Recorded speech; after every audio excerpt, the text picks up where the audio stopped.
समाजाला, भूमिपुत्र सगळ्यांचा पाठिंबा आहे आणि अनेक वर्षांपासून ही मूळ मागणी आहे. अनेक अधिवेशनं गेले, त्या अधिवेशनासमोर आंदोलनं झाले, परंतु आता आमच्या रश्मिताताई या ठिकाणी पोपेटा या आंदोलन करत आहेत. त्यांचा जीव धोक्यात आला आहे. रोहित पवार यांचं आंदोलन 3 दिवसाचं होतं आणि तात्काळ गिरीश महाजन त्या ठिकाणी धावत गेले का दिबा पाटलांची एवढी एलर्जी. आगरी कोळी समाजाच्या मतावर प्रशांत ठाकूर आमदार होता आणि आज 6 दिवस झालं तरी अधिवेशनात दिबा पाटीलांनी आंदोलनाचा मुद्दा काढत नाही.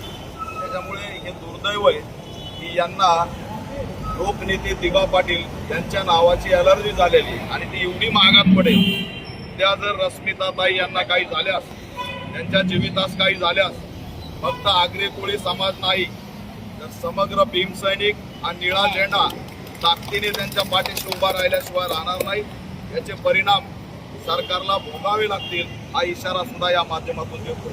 आणि मी प्रश्न विचारतोय, जर जनतेचा पाठिंबा आहे तर विलंब कशासाठी? आणि जर असं जर तुम्ही लोकशाही मार्गाने जर न्याय देत नसाल तर आम्हाला थेट घुसून लोकनेते दिबा पाटलांचं नाव लावता येतं हा इशारा सुद्धा या माध्यमातून देतो. आणि ऑल इंडिया पॅंथर सेनेच्या वतीने या आंदोलनाला मी पाठिंबा देतोय. इथले आमदार असतील, राज्याचे मुख्यमंत्री असतील यांनी तातडीने या आंदोलनाची दखल घ्यावी.